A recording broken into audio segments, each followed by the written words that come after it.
नमस्कार दोस्तों। आज हम सुनेंगे भीष्म शाहनी जी की कहानी साग मीट। तो आइए कहानी शुरू करते हैं। साग मीट बनाना क्या मुश्किल है। आसान खाना यहीं खा कर जाओ। मैं तुम्हारे सामने बनाऊंगी, सीख भी लेना और खा भी लेना। रुकोगी ना। इन्हें साग मीट बहुत पसंद है। जब कभी दोस्तों को खाना करते हैं तो साग मीट जरूर बनवाते हैं। हाय, साग मीट तो जग्गा बनाता था। वो होता तो मैं उसे साग मीट बनवा कर तुम्हें खिलाती। उसके हाथ में बड़ा रस था। वो उसमें दही डालता, लहसुन डालता, जाने क्या क्या डालता। बड़े शौक से बनाता था। मेरे तो 3-3 डिब्बे घी के महीने में निकल जाते हैं। नौकरों के लिए डालडा रखा हुआ है, पर जाने कौन मुँह हमें डालडा खिलाते हो और खुद अच्छा घी हड़प जाते हो। आज के ज़माने में किसी का एतबार नहीं किया जा सकता। मैं ताले तो नहीं लगा सकती, मुझसे ताले नहीं लगते। मैं कहती हूँ खाते हैं तो खाएं, कितना खा लेंगे। मुझसे अपनी जान नहीं संभाली जाती, अब ताली कौन लगाए। ये मथुरा 7 रोटियां गिनकर शाम को खाता है। बीच में इसे 2 बार चाय भी चाहिए, और घर में जो मिठाई हो वो भी इसे दे दो। पर मैं कहती हूँ टिका हुआ तो है। आजकल किसी नौकर का भरोसा थोड़ी ही है। किसी वक्त भी उठकर कह देते हैं मैं जा रहा हूँ। ये भी मुझे यही कहते हैं, कुत्ते के मुंह में हड्डी दिए रहो तो नहीं भूकेगा। 70 रुपए पर इसे रखा था, अब 100 लेता है। फिर भी इसके तेवर चढ़े रहते हैं। पर जग्गा बड़ा नेक आदमी था, नमक हलाल। वो नौकर थोड़ी ही था, वो तो घर का आदमी था। वो इन्हें बहुत मानता था। एक बार यूँ कुछ कह दे तो मजाल है पूरा न करे। वो वफादार था। वे भी तो नौकर को नौकर नहीं समझते, घर का आदमी समझते हैं। जब कभी 150 की उसे ज़रूरत होती, झट से निकाल कर दे देते। कहीं कोई लिखत नहीं, कोई हिसाब नहीं। जग्गा बीवी ब्याह कर लाया तो 2 जोड़े और एक गर्म कोट सिलवा कर दिया। मैं इनसे कहूँ, जी क्यों पैसे लुटाते हो, नौकर किसी के अपने नहीं होते। इसी को 5 रुपए कहीं से ज़्यादा मिल जाए तो ये पीठ फेर लेगा। ये कहते तू अपना काम देख, पानी निकालने से कुएं खाली नहीं होते। ये हमें साग मीट खिलाता रहे, मुझसे जो मांगेगा दूंगा। इस जैसा बावर्ची तो शहर भर में नहीं होगा। मुझे वो दिन याद है जब जग्गी को लेकर आए थे। बाहर से ही आवाज लगाई, ले सुमित्रा, तेरे लिए नौकर ले आया हूँ। तब भी ये मुझसे कहे, इसे चाय के साथ खाने के लिए जरूर कुछ दे दिया कर। एक मठरी ज़्यादा दे देने से तेरा नुकसान नहीं होगा। इसे घर से मोह पड़ गया तो वर्षों तो तेरे साथ बना रहेगा, तेरा सारा काम कर दिया करेगा। और जग्गा भी ऐसा जैसे जंगल से हिरन पकड़ लाए हों। बड़ी बड़ी उसकी आंखें, हिरन की तरह हैरान सा देखता रहता। वही बात हुई, जग्गे को मोह हो गया। पर वो छोटी उम्र में होता है। बड़े बड़े मुस्तंडे नौकर जो सड़कों पर घूमते हैं, उन्हें क्या मोह होगा। बच्चे कोमल होते हैं, जैसा सिखाओ सीख जाते हैं। जानवर सीख जाते हैं तो ये क्यों न सीखेंगे। इन्हें बस में करने के बड़े ढंग आते हैं। तुम्हें जैकी याद है ना। हाय, तुम्हें जैकी भूल गया। जैकी कुत्ता जिसे एक दोस्त के घर से उठा लाए थे। सभी को भूखता फिरता था, पर उन्होंने उसे एक ऐसा हाथ में किया, इन्हीं के कदमों के चक्कर काटता फिरता था। उसे भी ऐसा ही मोह पड़ गया था इनके साथ। मैं तुम्हें क्या बताऊं। दफ्तर से इनके लौटने का वक्त होता तो जैकी के कान खड़े हो जाते। बाहर सारा वक्त दसियों मोटरें दौड़ते रहते, पर जिस वक्त इनकी मोटर आती तो इसे झट से पता चल जाता और भागकर बाहर पहुंच जाता। सीधा गेट पर जा पहुंचता। वहीं पर एक दिन अपनी ही गाड़ी के नीचे कुचल गया। ये मुंह बहुत बुरी चीज़ है। ये कांटे कहाँ से बनवाए हैं, बड़ी खूबसूरत हैं। हीरे कितने के आए, सच्चे हैं ना। आजकल हर चीज़ को आग लगी हुई है। मैंने ये नाक की लौंग बनवाई, इनका छोटा सा हीरा इसमें लगा है, पर पूरे 700 खुल गए। अब तो मुझे पहनते भी डर लगता है। जब जगह था तो मेरी जेवरों की पिटारी भी बाहर पड़ी रहती थी, कभी 2 पैसे की इधर उधर नहीं हुए। ऐसी भुलक्कड़ हूँ, कभी चेन गुसल खाने में रह जाती है, कभी दीपाई पर रह जाती है। जगह उठा कर दे देता, पर अब तो ऐसे नौकर आए हैं, हरे राम। मैंने सारे जेवर उठा के बैंक में रख दिए हैं। मथुरा से पहले एक नौकर था मनसा नाम का, ऊपर से बड़ा शरीफ लगता। उसके मुंह में जबान ही नहीं है।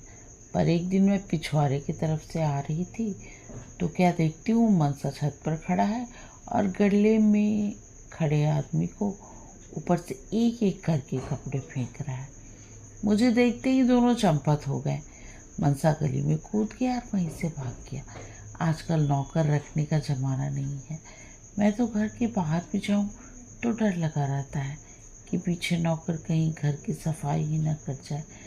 जगह था तो मुझे कोई भी चिंता नहीं होती थी। वहाँ का बड़ा साफ था। तो कुछ खा भी ना, तू तो कुछ भी नहीं खाती। गर्म चाय मंगवाऊँ? इसे छोड़ दे, ये ठंडी पड़ गई होगी। ये केक का टुकड़ा ले, बाजारी है, बहुत अच्छा है। केक तो बनाती है कमला की सास, एक से एक बढ़िया। कभी उसमें चॉकलेट डालती है, कभी कुछ कभी कुछ। लेने जाओ तो जो केक मुझे 18 रुपये में बेचते हैं, कमला के सास 5 रुपये में बना लेती है। बीच में अंडे भी, दूध, चीनी भी, किशमिश और बादाम भी, जाने क्या क्या। मुझसे अपनी जान नहीं संभाली जाती। मैं क्या करूँगी। केक जग्गा भी बहुत अच्छे बनाता था, पर उसकी किस्मत खोटी थी। नहीं तो आज तुम्हें उसी के हाथ का बना केक खिलाती। हर तीसरे चौथे दिन केक बनाता, पर खुद कभी नहीं खाता था। मैं उससे कहूँ तू भी एक टुकड़ा खा ले, पर नहीं। वह कहता, बीबी जी यहाँ केक खाऊंगा तो बाहर मुझे केक कौन देगा। किसे मालूम था कि यूं चला जाएगा। मैं तो अब भी कहती हूँ बक देता तो बच जाता, पर अपनी अपनी किस्मत है, कोई क्या करे। इनके सामने उसने मुंह ही नहीं खोला। इन्हें बहुत मानता था, बोला इसीलिए नहीं कि इनके दिल को ठेस पहुंचेगी। और क्या बात हो सकती थी, वह अंदर की बात इन्हें क्या मालूम। वो बताए तो पता चले। वो तो मैं जानती थी उसके मन में क्या था। उसने हवा तक नहीं लगने दी। धीरे बोल दो, पर के वक्त किसी को क्या मालूम। सोए आदमी तो मुँह बराबर होता है। हमारे घर में तो उस वक्त चिड़ी नहीं फड़कती। किसी को क्या खबर घर के पिछवाड़े में क्या हो रहा है। मुझसे अपनी जान नहीं संभाली जाती, भगवान छूट न बुलवाए। एक दिन दोपहर में मैं उठी, गुसल खाने की तरफ जा रही थी। जब मुझे खटका सा हुआ, मुझे लगा जैसे कोई जगी की कोठी की तरफ जा रहा है। मुझे क्या खबर कौन है कौन नहीं है। फिर भी मेरे अंदर से फुरफुरी, इस वक्त यहाँ कौन हो सकता है। जक्की को तो इस वक्त ये अपने दफ्तर में बुला लेते हैं। जक्का तो इस वक्त दफ्तर में काम करता है, इनके लिए चाय पानी बनाता है। जब राजगिरी करता है, ये कहते थे घर के लिए दूसरा कोई नौकर मिल जाए तो जक्की को मैं दफ्तर में रख लूँगा। फिर इस वक्त यहाँ कौन हो सकता है। मैंने खिड़की से झांक कर देखा, हाय ये तो विक्की है, मेरा देवर। काला सूट पहने दबे पाँव चले जा रहा है और सीधा जक्की की कोठरी के अंदर चला गया। मेरा दिल धक से रह गया। हाय मना, ये जक्की की कोठरी में क्या करने गया है। फिर मैंने सोचा किसी काम से आया होगा, पर जक्की की कोठरी में उसका क्या काम, और ये इतना दबे पाँव क्यों जा रहा है। मन में आया इसी से जाकर पूछूं, पर मुझसे मेरी जान नहीं संभाली जाती। मैं लौटकर फिर पलंग पर पड़ रही, पर ध्यान मेरा बार बार उसी ओर जाए। भला मानस घरों में ऐसे काम नहीं करते। जो ऐसे काम करते हैं तो शादी क्यों नहीं कर लेता, किसी का घर क्यों खराब करता है। तुमने जग्गी की घरवाली को देखी थी ना, बड़ी भोली सी लड़की थी, गोरी इतनी, हाथ लगाए मैली होती थी। ये कल मुहा किसी बहाने दफ्तर से भाग आता था और इसकी कोठरी में जा घुसता था। उस दिन मेरी नजर पड़ गई। असल सी गांव की लड़की, सहमी सी, स्टंट के आगे क्या बोलती। धीरे बोल, इनके घर में बदचलनी बहुत है। यही एक शरीफ है। इनके चाचा ने भी दो दो रखैल रखी हुई थी। इनकी चाची बुढ़िया दोपहर को अपने एक नौकर से पाँव दबाती थी। मैंने खुद देखा है। खाना खाने के बाद अपने कमरे में घुस जाती और पीछे पीछे मुस्तंडा संकट पहुंच जाता। अब ऐसी बातें छिपी तो नहीं रह सकती ना। एक दिन जग्गे ने भी देख लिया। उन्होंने थर्मस मंगवाने के लिए जग्गे को घर पर भेजा। मैंने उसे थर्मस दी और वो अपनी कोठरी की तरफ चला गया। अचानक मैंने खिड़की के बाहर झांक कर देखा। पिकी वही काला सूट पहने जग्गे की कोठरी में से बाहर निकल रहा था। पिक्की बाबू, जग्गे ने कहा। फिर उसका मुंह जैसे बंद हो गया, फटी फटी आंखों से देखता रह गया। उधर विक्की बिना उसकी ओर देखे चुपचाप वहां से निकल गया। मेरा दिल धक धक करने लगा। मैंने कहा, अब इसकी घरवाली की खैर नहीं, ये उसे ढूंढ देगा। क्या मालूम जान से ही मार डाले। इन लोगों का कुछ पता थोड़ी ही लगता है। पर कोठरी के अंदर से न हूं न हाँ। मैं नहीं जानती जग्गा कितनी देर तक अंदर रहा। उसने अपनी बीवी से कुछ कहा या नहीं कहा। मैं तो जाकर लेट गई, पर मैंने मन ही मन कहा कि आज रात में इनसे बात करूंगी। या तो जग्गे को चलता करे या उससे कहें कि अपनी घरवाली को गांव छोड़ाए। यहाँ उसका रहना ठीक नहीं। लेटे लेटे भी मेरे कान कोठरी की ओर लगे रहे। अभी वहाँ से चीखने चिल्लाने पीटने रोने की आवाज़ आएगी, पर वहाँ बिल्कुल चुप। मैंने मन ही मन कहा, ऐसा शरीफ आदमी भी किस काम का जो अपनी घरवाली को काबू में नहीं रख सकता। 2 लपड़ उसके मुंह पर लगाता, वो अपने आप सीधे रास्ते पर आ जाती। 10 तरीके हैं औरत को सीधे रास्ते पर लाने के, पर यहाँ न हूँ न हाँ। पलंग पर लेटे लेटे ही मुझे ऐसी घबराहट हुई कि मुझे बाथरूम जाने की हाजत हो आई। मुझे मुई कब्जी भी तो रहती है ना। रोज रात को इसबगोल की भूसी दूध में डाल कर लेती हूँ, तब जाकर सुबह पेट साफ होता है।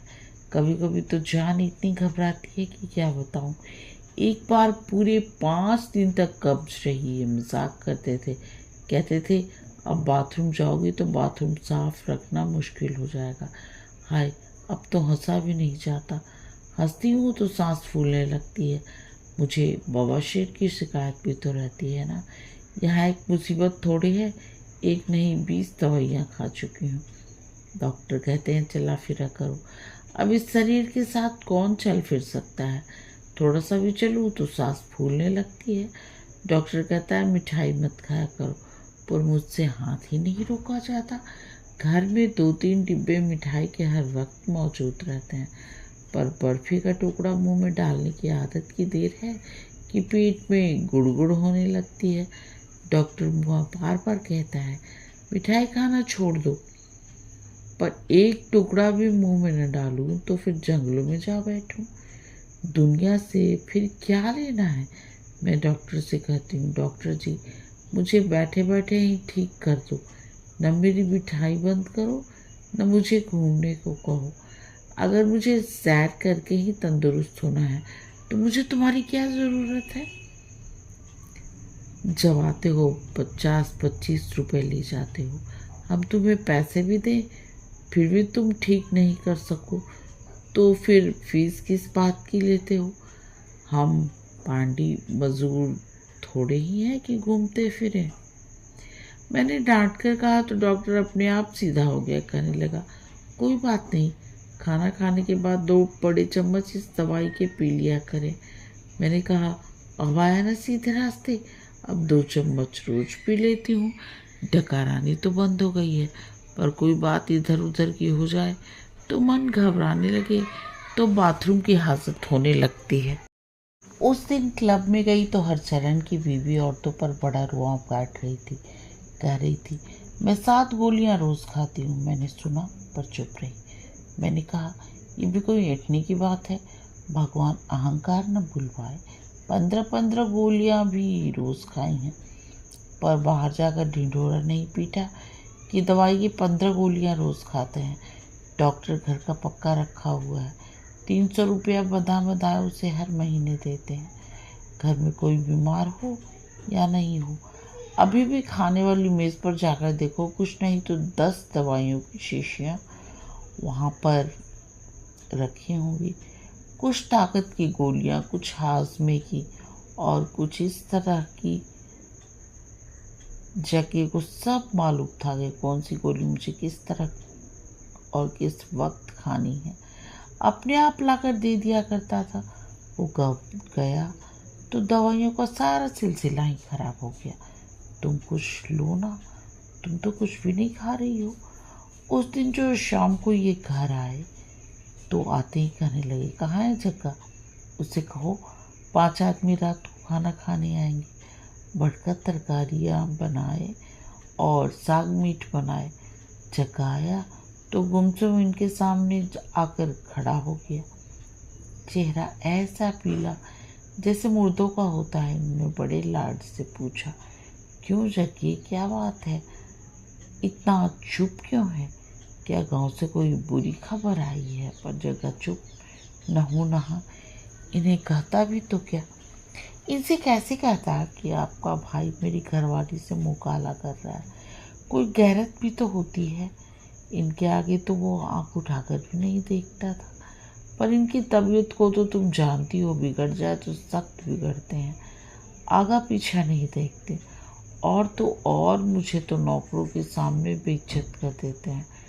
जब जगह कुछ नहीं बोला तो इन्हें गुस्सा आ गया। पत्थर की मूरत बना खड़ा था। जाने उसके मन में क्या था। बोल देता तो अपने दिल का गुबार तो निकाल देता, मगर वो चुप। वो उसे डांटने लगे तो मैंने रोक दिया।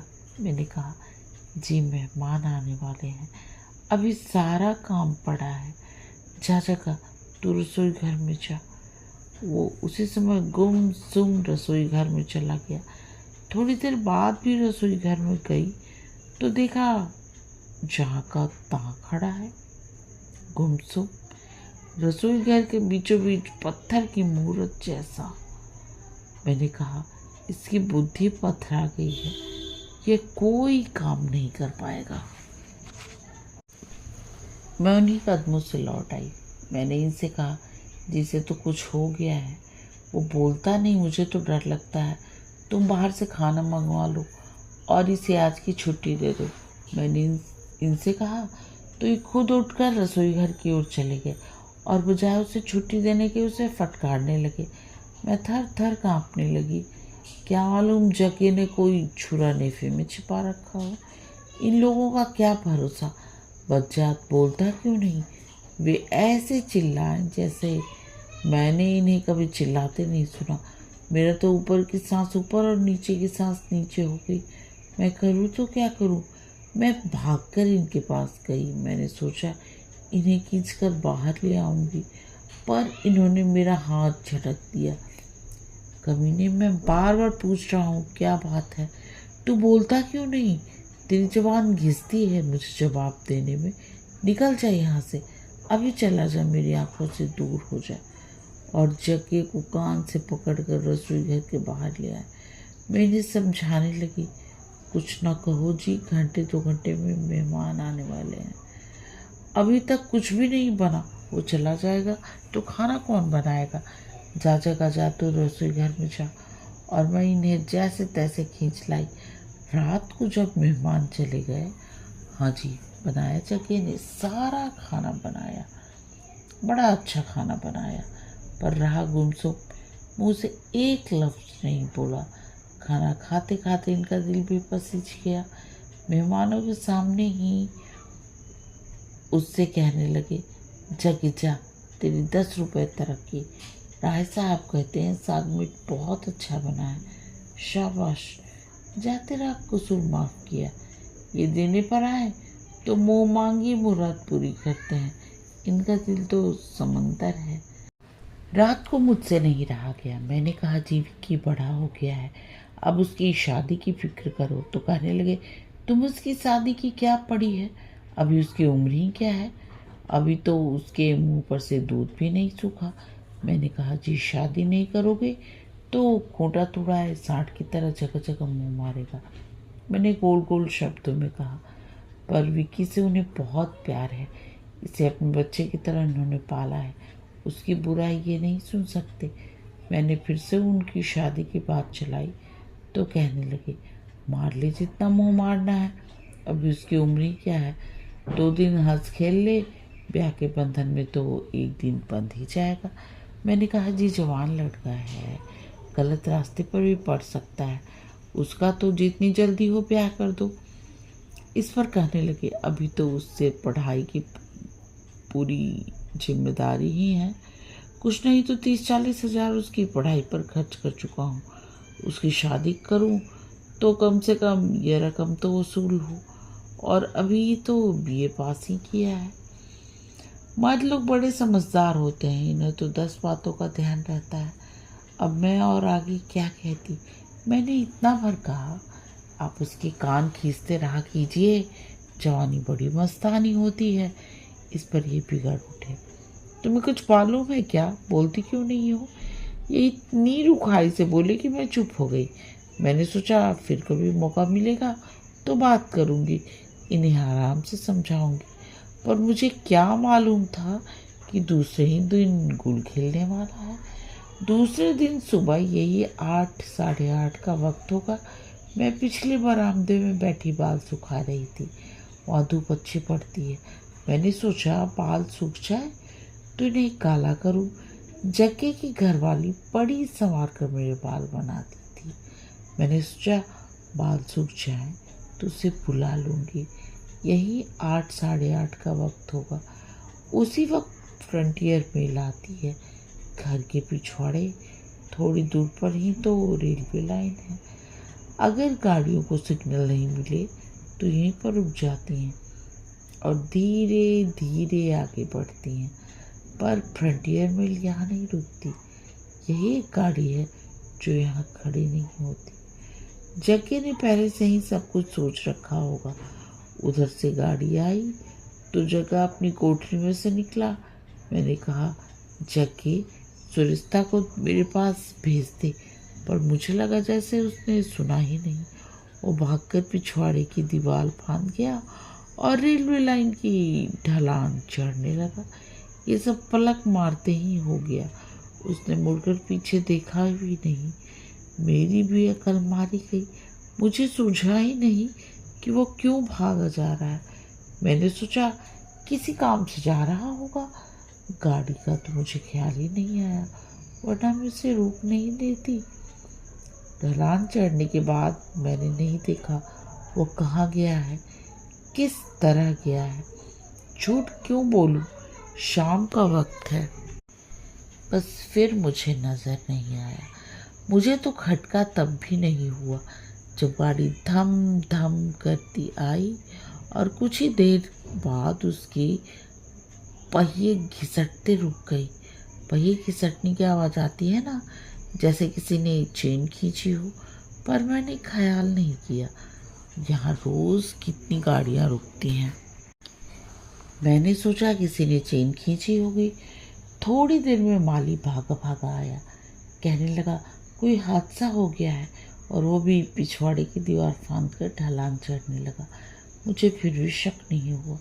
थोड़ी देर बाद पड़ोस वाले नौकर ने चिल्लाकर कहा जग्गा मारा गया है, जग्गा गाड़ी के नीचे कुचल गया है। मेरा दिल पूरी तरह धक धक करने लगा।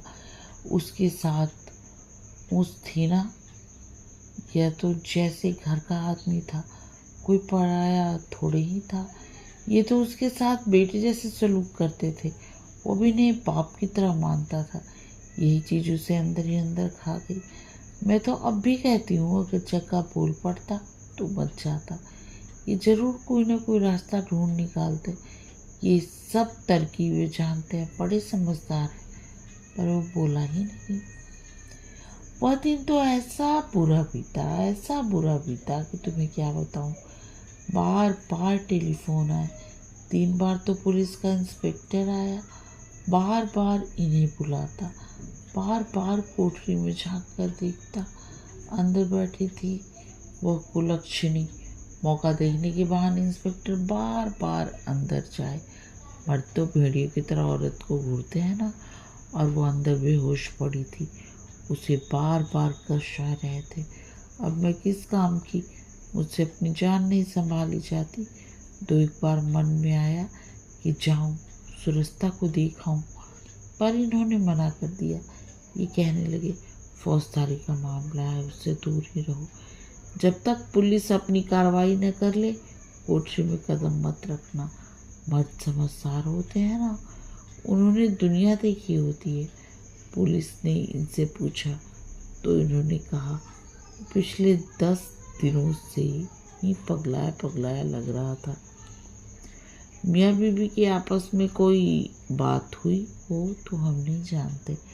नौकरों के अंदर की बातों से मालिकों का क्या काम। एक बार अंदर आए तो मैंने इनसे कहा, जी तुम विक्की को कहो कहीं बाहर चला जाए। मैं कहूँ इन्हें मालूम नहीं, पर आसपास के किसी आदमी को मालूम हुआ तो बखेड़ा उठ खड़ा होगा। पर इन्होंने समझदारी की, विक्की को बाहर नहीं भेजा। मर्द लोग समझदार होते हैं। विक्की लापता हो जाता तो पुलिस को शक पड़ जाता ना। एक मठरी और लो ना, तुमसे तो कुछ खाया ही नहीं। खाओगी तो सेहत बनी रहेगी, बस मोटी आना नहीं। मेरी तरह मोटी नहीं होना। मोटी देखी इस काम की। तुम आ गई तो घंटा आध घंटा मन बहल गया।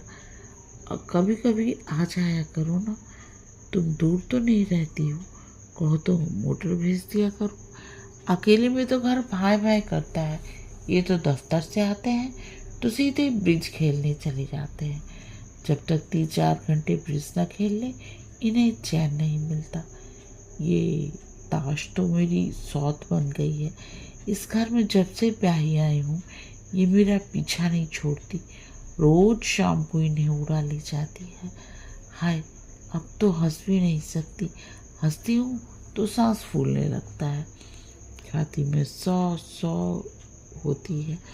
मैं इनसे कहूँ, तुम ताश बहुत खेला करो जी, अपनी सेहत का भी कुछ ख्याल किया करो। जानती हो क्या कहते हैं, कहने लगे, इसी ताश के तुफैल ही से तो मेरा 10 काम संवरते हैं। पुलिस का बड़ा अफसर ताश का साथी था, तभी चक्की वाला मामला रफा दफा हो गया। वरना घर में कोई गुमशुदगी करे, खुदकुशी करे तो पुलिस वाले क्या घर वाले को परेशान नहीं करेंगे। मैंने कहा, ठीक है, मर्द लोग जाने, हम क्या जाने। बस वही दिन हमारा बुरा गुजरा। इनको दिन के वक्त सोने की आदत है।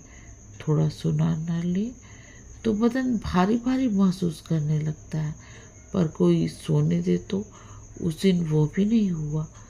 सोने के लिए लेटे तो कभी टेलीफोन की घंटी बजे तो कभी सरकारी आदमी आ गया, पर दूसरे दिन से चैन हो गया। फिर कोई नहीं आया।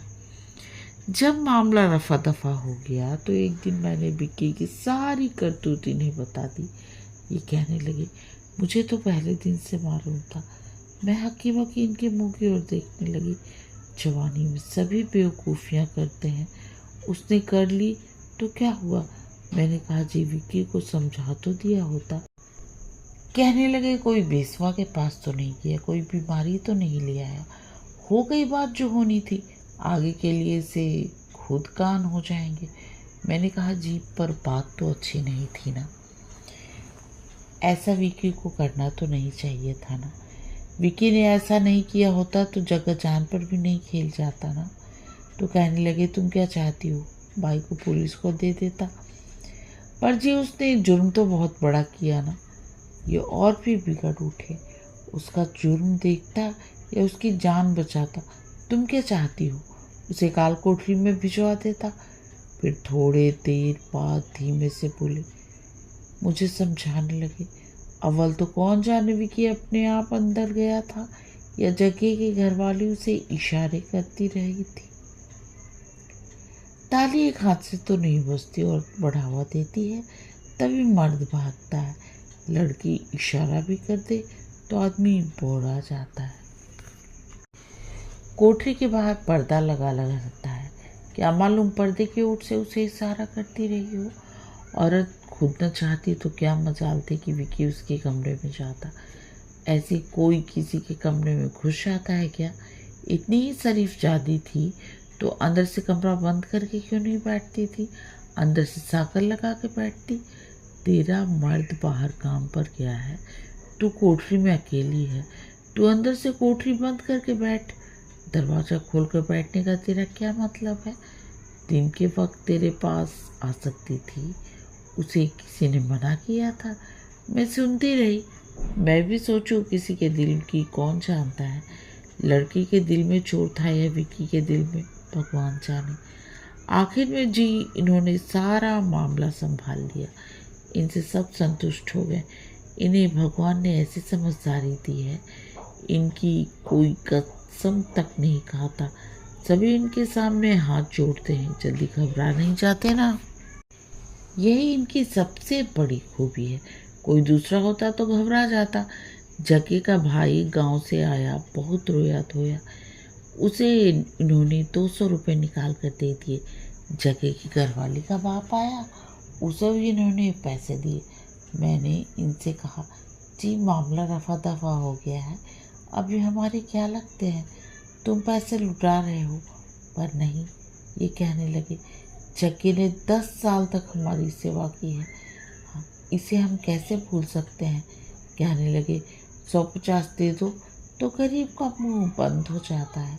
ये सबका भला सोचते हैं, किसी का बुरा नहीं सोचते, हर किसी की मदद ही करेंगे। ये जरा घंटी तो बजाना, मुझे जानते भी हैं। रात पड़ गई है, मगर मजाल है जो अपने आप आकर बत्ती चलाए। बार बार घंटी बजानी पड़ती है, कानों में तेल डाले पड़े रहते हैं। अब आई हो तो खाना खाकर जाना, ये जाने कब लौटेंगे। कभी 10 बजे आते हैं, कभी खाना खाकर आते हैं। मैं दिन भर अकेले बैठे कौवे उड़ाती रहती हूँ। अब खाना खाने बिना तो मैं तुम्हें जाने नहीं दूंगी। तुम आ गई हो तो घड़ी भर दिल बहल गया। हमने अपनी बातें तो अभी तक की ही नहीं, दोनों बैठी बातें करेंगी। तुमने साग मीट का पूछा तो बीच में मुँह झक्के की बात चल पड़ी। मैं तुम्हें खाना खाए बिना तो जाने न दूंगी। कहानी समाप्त। कहानी सुनने और अपना कीमती समय देने के लिए आप सबका बहुत बहुत धन्यवाद।